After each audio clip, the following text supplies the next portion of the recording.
Olá, meu nome é Pedro Luiz dos Santos, eu sou economista e advogado e também estou aqui na TV Relacionamento.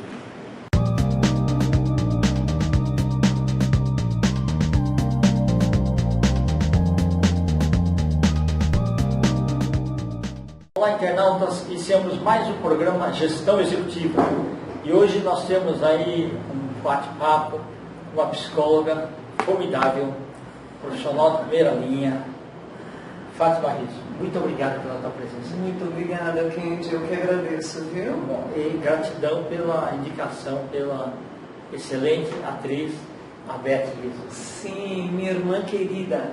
Perfeita. E talentosa, né, Kendi? Talentosa, muito talentosa. Sempre. A gente teve a oportunidade de entrevistar no programa Você é Top, né?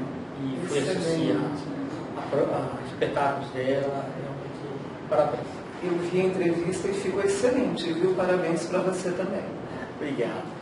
Bom, Fátima, conta um pouquinho para os nossos internautas onde você nasceu, um pouquinho da sua trajetória profissional, e a dúvida é assim, em que momento da sua vida você decidiu ser psicólogo?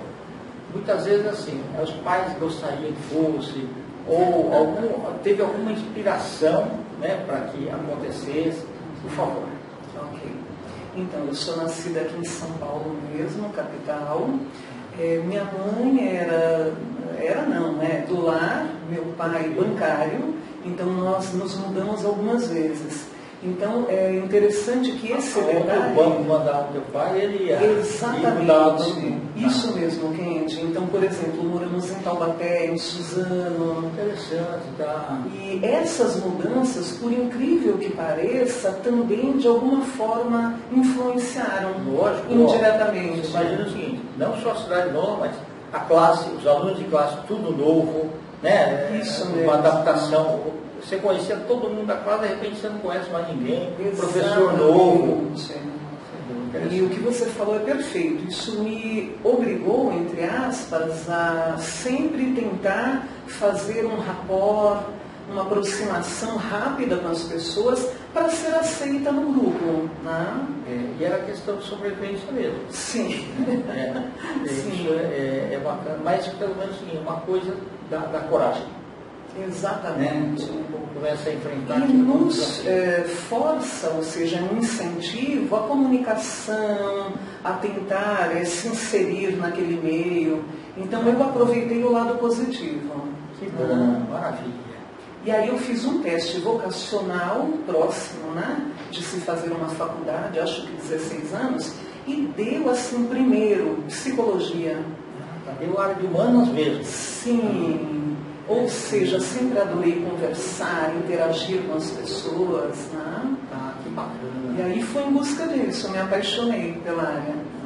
E mesmo assim, quando você começou a cursar psicologia, você viu que era basicamente aquilo que você queria? Nossa, eu já fui, Kendi, muito assim focada, que era isso mesmo, né, que eu queria, que é essa profissão que me representa. Agora, conforme os semestres foram passando, ou seja, a gente vai se aprofundando, eu fui me apaixonando cada vez mais.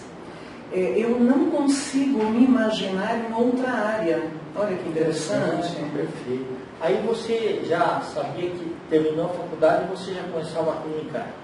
Isso, na verdade, assim, a psicologia clínica, ela é bastante abrangente, né? O psicólogo, ele pode praticamente trabalhar em todas as áreas do conhecimento, mas a clínica foi o que sempre me chamou a atenção. E é interessante porque alguns colegas falavam, não, eu vou trabalhar nas empresas, né? Psicologia organizacional. Da parte de recursos humanos, né? Recrutamento de seleção. Tá. E aí eu tinha até um certo preconceito. Tá vendo? É por isso que a gente nunca pode cultivar nenhum tipo de preconceito. No fim, olha, há quase 22 anos que eu estou na área organizacional. Porque eu atendo, né, desde formada, eu fui para a área clínica, mas depois, Kendi, teve uma reviravolta na minha vida, fui muito bem casada, estou muito bem separada, e nessa separação eu acabei indo para as empresas, né? E também fui picada pelo bichinho, é muito interessante. Então, o que eu faço nesses quase 22 anos é dar treinamento dentro das empresas. Porque a capacitação, né? Exatamente. E, obviamente, ajudar também o processo seletivo, capacitar os RHs. Em outras palavras, humanizar o ambiente de trabalho, as organizações. Sem dúvida. Não, isso daí é realmente muito importante. Porque o olhar é diferente. Sim. Do que aquela relação de trabalho puramente comercial. Muitas vezes o dia a dia das empresas se assemelha a algo que tritura, vamos falar a verdade, né? Esses trabalhadores sem motivação, sem reconhecimento, chefias, Kendi, que se dão ao direito de destratar os trabalhadores, ou seja, uma tratativa que mais se assemelha a um assédio, né, moral. Então é aí que eu entro, capacitar as lideranças e o RH para que essas relações de trabalho sejam humanizadas, sejam positivas, que tenha a chamada inteligência emocional. Perfeito. Por isso que muitas vezes a entrevista ela é um fator primordial, porque o currículo no papel, ele aceita tudo, o papel aceita tudo. Perfeito. Mas aí tem aquele negócio, né? Você contrata pelas habilidades técnicas e muitas vezes pelas atitudes, pelo comportamental, você acaba dispensando. Excelente. Então, o grande segredo é fazer com que você tenha o profissional certo, na função certa. Porque aí não é só salário, ele tem que gostar daquilo, e aí funciona. Nossa, Kendi, que delícia escutar isso de você, viu? Muito bom, uma visão excelente. Existem estudos que evidenciam que aqui no Brasil os RHs ainda, entre aspas, né, contratam pelas hard skills, que são as habilidades técnicas. Mas é só questão de tempo, vão acabar demitindo, desligando esses mesmos profissionais pela falta de soft skills, que são as inteligências sociais, a inteligência emocional. É só questão de tempo. É verdade. Por isso que hoje, muitas vezes, o contratante da vaga, ele tem a oportunidade de conversar com empresas onde aquela pessoa passou. Isso, para sentir um pouquinho mais, né? Quem é esse candidato, esse profissional? Porque muitas vezes você olha pelo papel e fala, nossa, isso daqui é tudo que eu preciso. Só que na prática depois você vê que não cumpre horário, não cumpre metas, destrata as outras pessoas. Isso mesmo. Então, às vezes é uma pessoa totalmente diferente daquilo que você esperava. Sim. E por coincidência mesmo, hoje eu começo um treinamento para uma empresa através do parceiro Ciesp Leste, a Distrital Leste. E o nome do curso, o foco do curso é exatamente esse. Técnicas e dinâmicas de recrutamento e seleção. Então eu tenho nesta turma cerca de 12 profissionais de uma empresa, inclusive a diretora e o RH, onde vão se aperfeiçoar para que o recrutamento e a seleção sejam mais adequados possível. Dentro dessa perspectiva que você citou, não só avaliar currículo e habilidade técnica, mas avaliar também a inteligência emocional. Muitas vezes alguns headhunters me convidam e falam assim, você quer tomar um café aqui e tal? E aí ele fala, eu tenho esses 4 candidatos aqui e eu estou na dúvida. O que você acha que... Aí o gozado é que assim, muitas vezes, como são cargos gerenciais de diretoria, você acaba conhecendo de alguma... principalmente se for área comercial e tudo mais. Então ajuda pelo menos a dar alguma informação adicional, né, para as pessoas. Já teve gente que falou, eu conheço e é um carrasco. Se você, a pessoa senta na cadeira dele e acha que é o dono do mundo, vira um tirano, né? As pessoas conseguem até atingir as metas, mas com chicotado. Exatamente. Mas não é isso que eu acho que o teu cliente, né, está te contratando. Isso mesmo. Porque, veja, a tratativa dos profissionais, principalmente se eles ocupam cargo de gestão, cargos de liderança, tem um impacto assim mais direto, Sim. frontal, com o clima organizacional, ou seja, como as pessoas se sentem naquele ambiente e até na automotivação, na satisfação ou não desse trabalhador, né? Hoje tem, Kendi, um outro indicador que as empresas estão sendo levadas a refletir. Veja, o que uma empresa hoje tem que dar foco, né? Hoje não, há muito tempo. Qualidade de produtos e serviços, né? Rentabilidade, lucratividade, qualidade, produtividade, exatamente. Só que agora tem um indicador recente, que é o índice, olha que interessante, índice de felicidade nas empresas. Bacana. Que é pesquisa de satisfação? Isso, ou seja, a empresa ser capaz de fidelizar o seu cliente interno, todo o staff, todo o quadro de colaboradores, mas não na base somente do salário, como você colocou, ou do medo, da imposição, mas pela satisfação de trabalhar naquele ambiente, com aquelas lideranças, com aquelas equipes, né? E isso é possível, Kendi, eu afirmo que é. Sem dúvida. E um outro ponto que eu gostaria de colocar para gerar reflexão é que ainda no Brasil se fala muito no valor do salário, o salário financeiro, tangível, concreto. Mas, na verdade, as últimas pesquisas mostram que o salário mais poderoso, que tem um efeito mais motivador nos trabalhadores e que aumenta esse índice de felicidade nas empresas, é o chamado salário emocional. Olha que interessante. Tá. Que aí realmente é o seguinte, não é agregar valor. Não é o dinheiro em espécie para comprar. Sim. E quem veja, nesses quase 22 anos que eu sou facilitadora, docente de cursos, treinamentos, os alunos falam, né, durante o treinamento, e eu abro muito espaço para que eles até desabafem. E são dezenas de testemunhos que eu escuto a cada treinamento que falam que trocaram, ou seja, pediram demissão de uma organização onde eles ganhavam bem em termos tangíveis, né? O valor do contra-cheque era alto, pacote de benefícios excelente, mas as relações eram tóxicas. Então, exemplo, a gente acha que isso não acontece hoje em dia, mas ainda acontece. Gestor, liderança que grita, que dá murro na mesa, que distrata, seu peão. Como assim?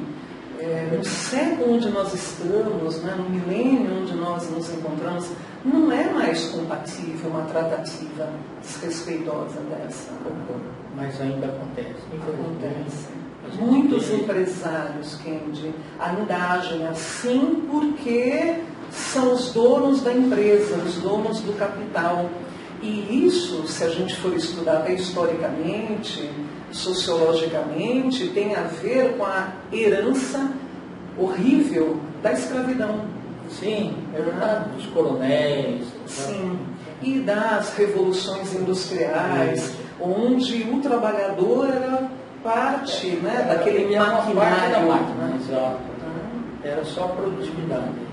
E aqui no Brasil nós temos alguns autores que ainda chamam isso de herança maldita. Nós ainda temos essa herança, meio que enraizadas, sabe, nas empresas. Né? Porque isso foi recente, né? As revoluções aí e tal. Mesmo a escravidão muito recente. Sim, é verdade. E as pessoas, assim, eram os netos daquelas pessoas ali e tal, bisnetos, ainda tem resquício daqui. Sim. Tem um pouco de raiva embutida também, ódio. Pode ter certeza. Tem aí um gap, né, um degrau emocional, histórico, Sim. E que faz com que muitas pessoas ainda se deem esse direito. Né? Então, veja, eu sou coach de relacionamento, só que dentro das empresas. Né? E muitos gestores acabam trabalhando comigo, porque muitas vezes são excelentes tecnicamente falando, mas deixam a desejar exatamente no comportamento, né? Na tratativa, na comunicação. E aí alguns falam abertamente, mas Eu chego a hora que eu quiser, Fátima, eu sou o dono da empresa. Falo, olha, com todo o carinho que eu lhe tenho, todo o respeito que eu lhe tenho, que exemplo você está dando ao seu staff, aos seus colaboradores, agindo dessa maneira? Então não é porque você é o dono da empresa que você pode agir, né, de maneira inconsistente, de maneira errada. E aí existe, né, aquele tempo da pessoa assimilar a crítica construtiva e mudar o comportamento. Não, ele tem que ser um inspirador. Perfeito. Kendi, eu vou te levar nas empresas para me ajudar a falar na alma desses empresários. Uma das coisas que está acontecendo de bom é que grande parte das empresas está tendo também as universidades corporativas. Perfeito. E dentro disso, agora, o segredo é realmente assim, você fazer uma avaliação da cultura organizacional, ver no quebra-cabeças aonde precisa ser melhorado, né, da parte comportamental, porque o resultado aparece. Sim. Né? Aquilo eu considero assim, engrenagens de uma máquina. Né? Mesma coisa, a acupuntura, ela é 1000 anos antes do profeta Maomé. Mas aqui no Brasil a medicina pegou na década de 80. Então, significa assim, uma empresa também, se tudo estiver girando bem, está tudo em ordem. Agora, se tiver alguma coisa de energia paralisada, tudo atrasa. Aquilo engessa. Isso, porque assim, o ideal seria que o dono da empresa, ou o gestor, funcionasse como se fosse um maestro. Nossa, o maestro, ele sabe onde que está, o violino está desafinado, tudo e tal, dá mais horas de treinamento, né, e recupera aquela pessoa, né, para sair. Excelente metáfora. Né? Sim. Então, mas as coisas estão melhorando. Sim, é verdade. Eu também tenho receio, gente, de estar passando uma negatividade. Ainda existem os BOs, os problemas, sim, mas nós estamos avançando, sem sombra de dúvida. A luz no fim do túnel existe. Muita luz, e não é nem o trem, nem o caminhão, nem a jamanta a nos atropelar. Fátima, nós estamos em instantes finais, tá? Sim. Eu agradeço imensamente, tá, toda essa sabedoria aí. Eu que agradeço. Né? E eu gostaria que você deixasse uma mensagem para os nossos internautas, né? O programa Gestão Executiva é muito assistido por uma série de gestores, aí, principalmente de áreas operacionais. Os seus contatos também, por favor. Ok. Bom, eu agradeço a oportunidade. Eu vim crente que eu iria dar só uma entrevista, mas eu aprendi muito. Você é uma pessoa muito querida, viu? Obrigado. Um profissional muito rico, que tem muito a nos passar, a nos ensinar. Bom, fica uma dica do autoconhecimento, Kendi. Seja a área onde a pessoa atuar, o nível hierárquico da empresa onde ela atuar, buscar sempre o desenvolvimento, né, de si, das inteligências, das competências emocionais, porque é isso que leva um profissional ao sucesso. E é isso que leva um ser humano a desenvolver a satisfação, a felicidade de estar no ambiente, né, seja pessoal, seja corporativo. E eu acho que eu não me lembro, gente, dos meus contatos das redes, mas o meu celular e o WhatsApp é 11, o código de São Paulo 993966209. Perfeito. Fábio, você falou uma coisa muito importante, que assim, a linha que separa o fracasso do sucesso, ela é tão fina, que muitas vezes a gente, um passo a mais, a gente conseguiria o que a gente quer. Mas muitas vezes por precaução, por receio, medo, a pessoa volta um passo.